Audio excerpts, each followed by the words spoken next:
Vous écoutez Radio Lomé, il est 12h30.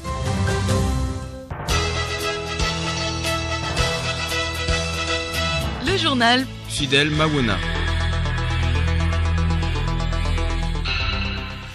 Madame, Monsieur, bonjour. Au sommaire de cette édition, lutte contre la pandémie du Covid-19, la commission de l'UMOA a procédé ce matin à la remise officielle des masques et du titre symbolique du paiement de la subvention à l'État togolais. Revaloriser la filière des séries industrielles en revoyant le contenu des programmes de formation. Le ministère de l'Enseignement technique, de la formation et de l'insertion professionnelle, à travers cette approche, ouvre la voie à d'autres cycles universitaires aux apprenants. Le Niger à nouveau frappé par le terrorisme. L'attaque a fait 8 morts, dont 6 Français. Un conseil de défense sera organisé ce mardi à l'Élysée.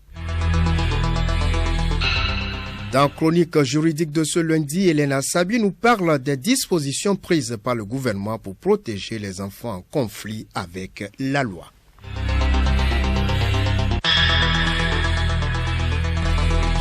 radiolomé.tg.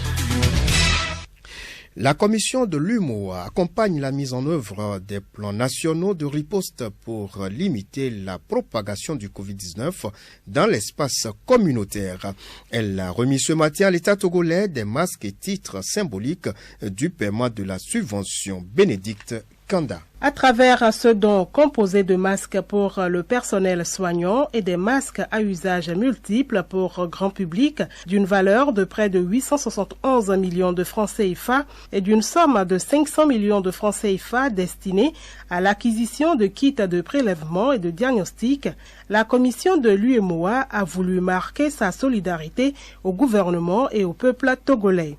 Le ministre de la Santé, professeur Hamidi Awa Mustafa, en réceptionnant ce lot de matériel, a salué ce geste de l'UMOA qui vient renforcer les efforts du gouvernement dans la lutte contre cette pandémie. Cette pandémie rappelle la fragilité de notre existence. Elle impose une approche holistique, basée sur la prévention, le dépistage, la prise en charge des cas et la mobilisation des ressources. Prévention, parce que s'il est bien d'aller mieux, il est mieux d'aller bien. Dépistage, parce qu'il faut s'assurer du fait avant de s'inquiéter de la cause. Prise en charge des cas, parce que rayonner sans agir, c'est abdiquer. Jules Ferry apprécierait. Mobilisation des ressources, parce que s'il est admis que la santé n'a pas de prix, il est tout aussi reconnu qu'elle a un coût. Ce dont viendra renforcer les efforts accomplis par le gouvernement sous la haute direction du chef de l'État et contribuera sans nul doute au renforcement des résultats enregistrés par le Togo depuis le début de la pandémie. Rappelons que ce geste est une application des décisions prises par la conférence des chefs d'État et de gouvernement de l'Union lors de la session extraordinaire tenue par visioconférence le 27 avril dernier. Ainsi donc, chaque pays membre bénéficie de cet appui de la commission de l'UMOA. Bénédicte Kanda, à présent la situation du Covid-19 au Togo, les chiffres mis à jour hier dimanche. 14 des 583 personnes testées sont positives, portant le nombre total de cas positifs à 1060. Ces 14 personnes dont les âges sont compris entre 6 et 72 ans se répartissent comme suit. 6 cas parmi les contacts. 3 hommes à Bafilo, dans la préfecture d'Assoli, une femme à Elavagno, dans la préfecture de Lesmono, une fille à Kara, dans la préfecture de la Kosa, une femme à Badou, dans la préfecture de Wawa, 8 cas parmi les suspects. Une femme et 3 hommes dans la préfecture du Golfe à Lomé, un homme à Kara dans la préfecture de la Kosa, 2 femmes et un homme à Sokodé dans la préfecture de Tchaoudjo. 8 nouveaux guéris ont été enregistrés, portant à 729 le nombre total de patients guéris de Covid-19. Le nombre de décès reste inchangé à 23. Le nombre de cas actifs est de 308. Un total de 48 058 tests de laboratoire ont été effectués sur toute l'étendue du territoire national. Revaloriser les filières des séries industrielles et ouvrir aux apprenants la voie à d'autres cycles de formation universitaire, le sujet a fait l'objet d'un atelier.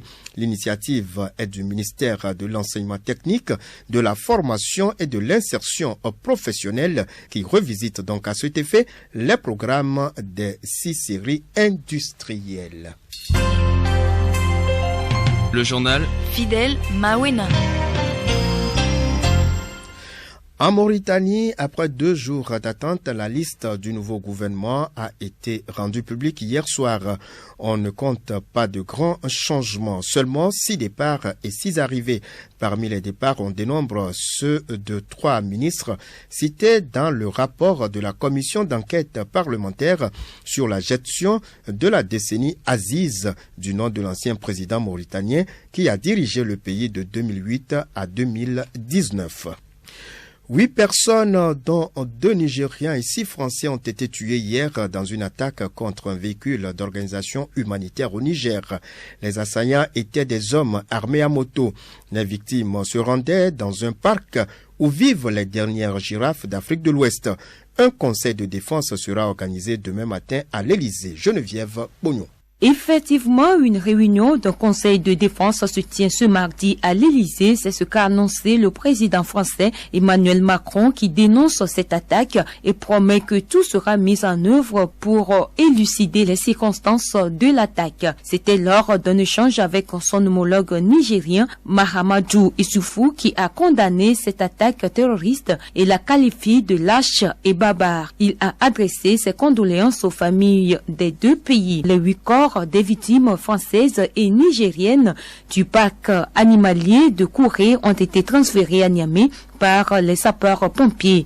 La police scientifique a commencé à enquêter et à procéder à des prélèvements sur le terrain. C'est ce que rapporte le correspondant de RFI à Niamey, Moussa Kaka. C'est peu après avoir passé le poste de garde du parc que leur véhicule a été pris sous le feu d'hommes venus à moto. L'identité des assaillants n'est pas connue, pas plus que la direction vers laquelle ils ont fui. Plusieurs hypothèses ont été envisagées hier soir. De nombreux groupes sont actifs dans la région comme le groupe de soutien à l'islam et aux musulmans ou État islamique au Grand Sahara. Le premier a fait savoir hier soir qu'il n'était pas impliqué dans cette attaque. Selon le ministre nigérien de la Défense, cette attaque signifie que la menace terroriste est loin d'être éradiquée dans la région et souligne l'immense complexité de la mission française Barkhane et des forces en présence.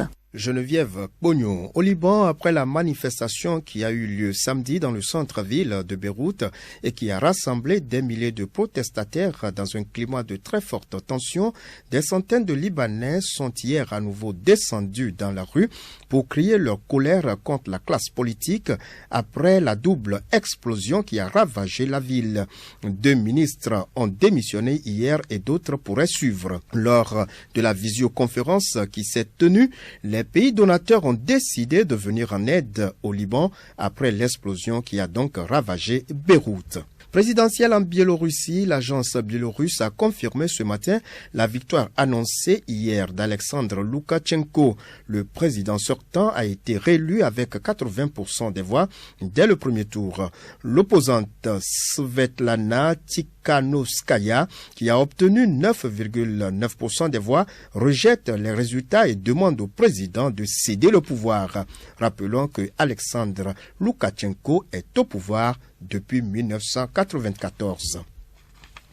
À Hong Kong, la police a arrêté Jimmy Lai, le propriétaire de 2 presses privées contestataires de la loi sur la sécurité nationale. Jimmy Lai est l'une des principales figures du mouvement pro-démocratie. Il a été arrêté ce lundi en vertu de cette nouvelle loi sur la sécurité nationale. Il a à son actif 2 publications, notamment Next Magazine et le quotidien Apply Daily. Écoutez Radio Lomé sur le web sur le www.radiolomé.tg. Chronique juridique, il est question ce lundi des dispositions prises par le gouvernement pour protéger les enfants en conflit avec la loi. Hélène Assabi. Les enfants, du fait de leur vulnérabilité, ont besoin d'une protection particulière. Ils sont souvent exposés à diverses formes d'abus et de violence. Ceux qui entrent en conflit avec la loi constituent le groupe social le plus fragile. Du coup, au Togo, les juridictions font face à plusieurs situations conflictuelles. Le magistrat Missité Aroro Comblan nous donne quelques exemples. Un enfant peut se retrouver coincé dans une querelle entre adultes. Les parents qui se déchirent par exemple et l'enfant est au milieu. Donc il faut trouver une solution à cet enfant. Ou bien des parents irresponsables qui ne s'occupent pas de leurs enfants. Le gouvernement togolais n'est pas resté indifférent face à cette situation. Plusieurs dispositions sont prises. Des juges pour enfants sont nommés et un code des enfants est aussi disponible. Il y a d'abord un code qui a été voté spécialement pour les enfants. En dehors du code de l'enfant, il y a le nouveau code pénal qui a été voté qui prévoit également des dispositions protectrices envers les mineurs. Et sur le plan de l'organisation judiciaire, il y a les juges des enfants qui ont été nommés dans presque tous les tribunaux du pays. Donc ces juges des enfants s'occupent spécifiquement du cas des mineurs. Lorsque le mineur est en danger ou bien lorsque le mineur est auteur d'infraction, c'est le juge là spécialisé qui s'occupe de son cas. Même si l'essentiel est fait sur le plan des tests, sur le terrain, plusieurs défis restent à relever. Le pays ne dispose que d'une seule brigade pour mineurs. Magistrat Missité Aroro Comblan. Sur le plan des textes, je crois que l'essentiel est fait. On peut toujours faire mieux. Le Togo est quand même bien classé dans ce domaine, sur la protection des enfants. Donc il reste maintenant à mettre les moyens à la disposition des juges des enfants, surtout au niveau de la garde. C'est-à-dire que lorsqu'un enfant commet une infraction, il ne doit pas être gardé dans les mêmes locaux qu'un adulte. Donc il faut des centres spéciaux pour les mineurs. C'est à l'instar de la brigade pour mineurs par exemple. Il n'y a qu'une seule brigade pour mineurs qui est à Lomé, alors qu'il y a des juges des enfants partout. Donc c'est ça l'un des problèmes essentiels qui subsistent. On se retrouve lundi prochain pour un autre numéro. Hélène Sabi, le tableau complet des quarts de finale de la Ligue européenne des champions, les différents groupes des éliminatoires zone Afrique de la Coupe du Monde, le calendrier des demi-finales de la Ligue africaine des champions sont au menu du magazine des sports. Rendez-vous à 13h.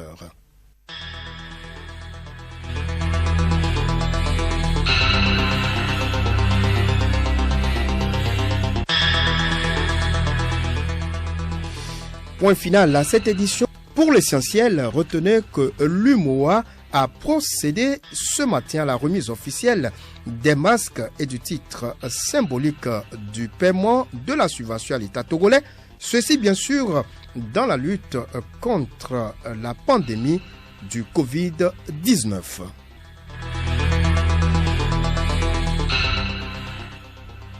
Coronavirus au Togo, nous y sommes. Le nombre de tests réalisés augmente depuis plusieurs semaines avec 6,23 tests pour 1000 habitants et 2,69 cas pour 100 000 habitants. Ces derniers jours, bien sûr, le Togo reste vigilant à la flambée des cas.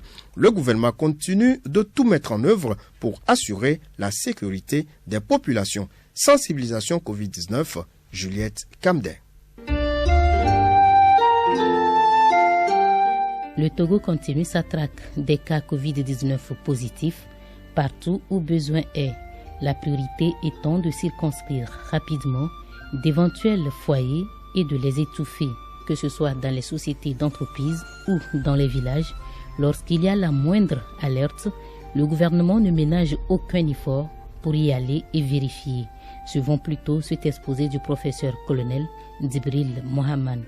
Nous suivons de près l'organisation dans chaque secteur, les différents secteurs d'activité, notamment au niveau des sociétés, où nous allons organiser des visites inopinées dans les sociétés pour voir si les mesures barrières sont respectées. Il y a eu des foyers dans les sociétés, nous sommes arrivés à les éteindre. Toujours par la méthode, on screen tout le monde, on isole les cas positifs et on soigne ces cas positifs. L'autre point important, nous avons observé l'augmentation des chiffres, ce qui veut dire qu'il y a eu des foyers. Nous avons parlé du foyer de Soudou, du foyer de Tchaoudjo, des foyers dans la Koza. Dans ces foyers, il y a eu des cas contacts et c'est le suivi de ces cas contacts qui a fait que les cas positifs ont continué par augmenter. Nous avons encore 2 semaines où il y aura encore une augmentation dans 2 semaines. Pourquoi? Parce que à la fois ce suivi de ces foyers, mais aussi il y a eu la fête Tabaski, où on s'est dit que de façon globale, tout a été respecté, mais il faut être prudent. Notamment à Soudou, c'est un foyer bien précis et nous avons passé à boucler le canton, faire un couvre-feu dans le canton, ce qui a permis de passer à la sensibilisation parce que ce n'était pas facile pour convaincre la population à la fois de faire le bouclage et faire le couvre-feu. Presque tout le monde a été testé et que nous sommes en train de suivre les cas positifs et le chef de l'État a instruit pour que Novici soit activé là-bas. Actuellement, il y a plus de 2700 qui ont déjà bénéficié de Novici dans le canton de Soudou. À Tchaoudjo, les foyers ont été des foyers multiples où les cas sont arrivés et contaminés dans les familles. Ces cas sont venus des pays voisins et qui n'ont pas été signalés. Et ils ont contaminé des familles, notamment dans une famille où il y a eu 11 contaminés au même moment. Ceci permet d'expliquer les chiffres qui sont actuellement élevés. Il convient, pour finir, de rappeler aussi à la population que seuls les gestes barrières peuvent nous sauver dans cette pandémie. Car, comme nous l'avons dit, nous sommes obligés de vivre avec le virus. Le respect des gestes barrières peut éviter des contaminations massives. Et ces contaminations massives et ces gestes barrières ne sont pas respectés à certains endroits, notamment dans les bars. Et nous profitons de l'occasion pour rappeler les gestionnaires des bars et aussi les autres lieux de loisirs de faire respecter les mesures barrières. Et les bars et les autres lieux de loisirs qui ne respecteront pas s'exposeront à la rigueur de la loi. Nous avons été interpellés plusieurs fois, surtout les bars qui se trouvent au Carrefour Y, à Limousine. Or, il y a eu des cas positifs qui proviennent de là. Il faut que la population fasse attention, il faut que les gestionnaires de bars fassent attention. Dans les bars, les gens ne respectent pas les mesures barrières.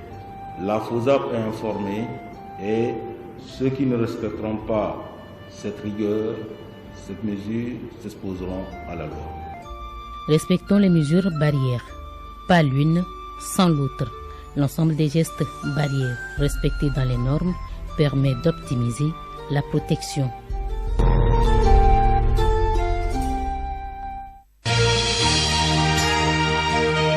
Radio Lomé, boîte postale 434, email radiolomé@radiolomé.tg. radiolomé.tg